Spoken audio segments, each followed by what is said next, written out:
Do not attempt to adjust your computer screens, because we are in there. Hey folks, my name is Steve Prince, and I'm the Director of Engagement at the Muscarelle Museum at William and Mary. Hey, we have a wonderful show lined up for you today. Oh, that's fanbird mail.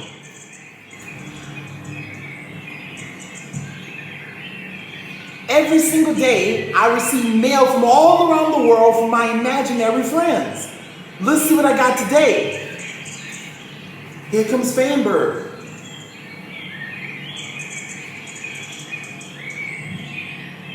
That's me.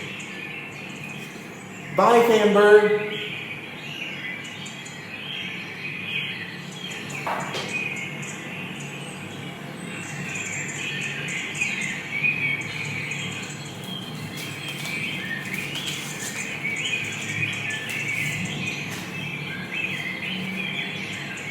It says, "Hello, Steve." That's me. My name is Florida Evans from Chicago, Illinois. My son, JJ, is a budding artist. Can you give him some pointers on how to shade the face? Thank you. Continue to share the good times. Drawing. Thank you, Florida. I'm going to see what we can do for JJ. Is everybody ready? So here are the materials you're going to need. You're going to need a pencil, number 2 or softer. You're going to need paper of any size, and you're going to need an eraser. So before I begin this exploration and drawing some of the values and the tones inside of the face, I think you need to do a few exercises to prepare you for how to build tone and how to build value and how to look for it. So I made some little exercises for you to try at home. The exercises are going to involve you making a series of tonal bars, a tonal sphere. And the tonal bars, the first one is called continuous tone, where you're making a value and you have no break and it should go from a dark, dark to a light, light. You got to use your pencil and draw in different directions. Draw harder and then draw softer as you go all the way up to the top to get to white. The second one I would like for you to do is called segmented tone. There you're going to make different sections of dark, a little bit lighter, a little bit lighter, a little bit lighter, a little bit lighter, all the way up until you get to white. The third one I'd like for you to do is going to be called crosshatch tone, where you're crossing over the lines over and over again, and you reduce the amount of lines that you're crossing to each section, getting lighter and lighter with your pressure as you go all the way up to get to your white. Now, for all the different videos I've been doing with you, I've been using crosshatch tone. But at home, I've been encouraging you to work with pencil. The next one is doing what is called a tonal sphere. For this demonstration, what I did, I made a circular form and I created darks on the side of it, establishing that there's a light coming towards it. As the light hits that rounded form, it breaks down and breaks up, and it gets darker on the opposite side where light cannot reach, therefore creating what is called a cast shadow. Now, if we look at our little face, I created a little profile here because we want to think about how light interacts on the surface of a form. And so we think about it, light is coming up from above.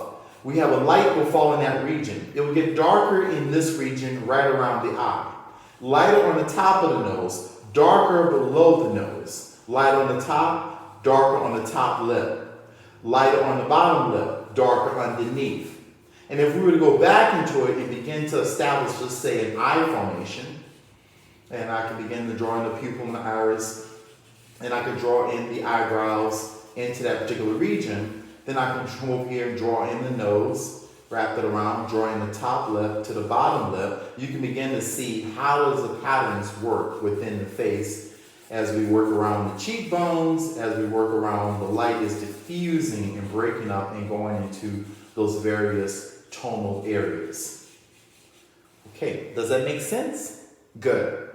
So now I would like to move directly into making some tonal values as it relates to a human face. I talked to you all about drawing the eyes, the nose, the mouth, the ears, the hair. I went through all those different steps. Now let's start to begin to figure out how we can fill in the internal portion. So let's go back to our model that we've been using. And as I apply that up there.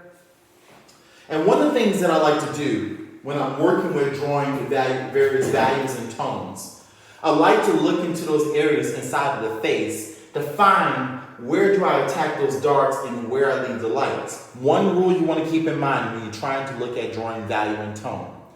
You can always get darker, it's very hard to get lighter. So always build your tones, build your values. Look into those areas and look to see the ways in which you can begin to build those tones.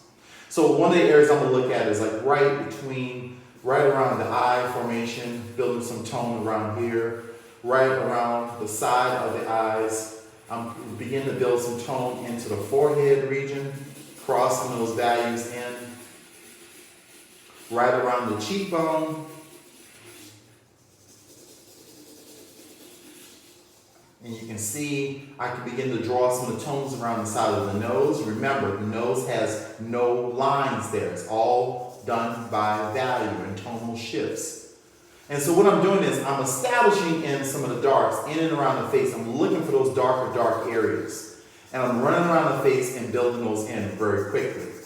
Now later I'm going to enrich those tones, but right now I'm just trying to lay them in lightly to begin to figure out where they all fall.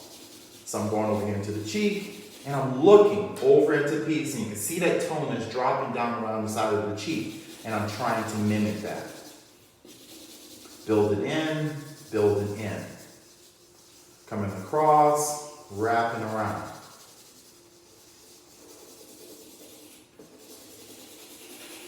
And you can begin to quickly see how I'm starting to get the tonal values and picking up the light patterns that are inside the face and picking up those darker tones. One of the things I'm going to do is begin to define those eyebrows, pulling those little strands of hair. All right, I'll start off by creating a basic shape, going back to our concept of the gestalt, seeing the whole of the eyebrow, and I begin to lay in those various strands to begin to get the eyebrows. I go to the opposite side, pulling up on those little hairs and following the pattern that the eyebrows are making. Then I'm going to go back and continue to enrich. Now I'm looking right around the eye, slowing down some of those values and those tones and trying to get those richer. Looking down below the eye and seeing that there's a shadow that's cast down below. Coming over here and seeing the darker tone up towards the temple. Dropping down and around. Coming around here and seeing some of those tones that sit into the cheekbone. Stepping up some of those tones in this area, which is called the philtrum. Right below the nose, getting around the ball of the nose. Going back into all the different parts that we talked about in terms of drawing. You can see, slowly but surely, I'm building it. Building up those tones. Remember, it's easy to get dark. It's hard to get light. So really work on trying to establish those tones and build them up. Think back to what you just did in terms of the exercise of doing the tonal bars. When you think about the tonal bars, there's a hierarchy of tone inside the face, where there's the darkest dark, and then there's the lightest lights. You're trying to draw all those things and make each one of those formations work in terms of the creation of the face. I'm making sure she has some tone directly on her face because you'll know that some of these areas are not just white, and so they do have some light in there. So you really want to play around with those tones and you want to pay close attention to who you're drawing and where the light source is coming from and where do you see those lights and darks concentrated.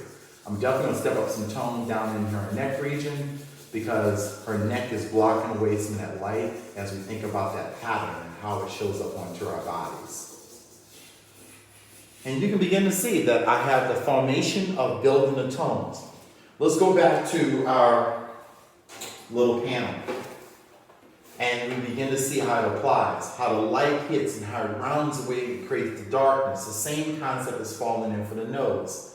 The idea of the segmented tone really works a lot with the lips and how it goes from a dark and it breaks down into the next lip, the bottom lip. We think about the values of the continuous tone and how the softness of those tones flow into the cheek and flow into the next region of the face, and that is not segmented. So you're using all of these different processes in the development of the human head. And also paying very close attention to the light and the light pattern and how it falls onto a person's face. Which brings us back to our finished product. Now we begin to understand not only about the different features, but how they all connect and how the different patterns tie the whole face together to give us understanding of the head. So, I hope you got something really valuable from that series of lessons that I shared with you. And again, it's so important for you to practice each one of these steps. So, but we have something special for you at the Muscarelle Museum. We've created a virtual gallery. And all the different drawings that you've been doing as you've been following along, as you got to the completed drawing of the human head, we want you to please submit them to the Muscarelle Museum, and we're going to put them up on a virtual gallery on our website.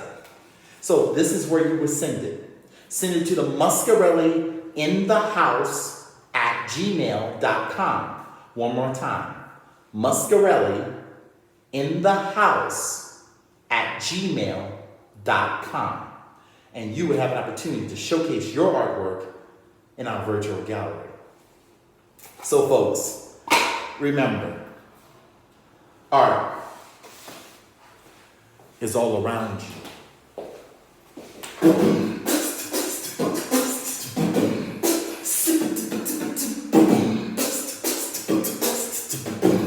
Muscarelle in the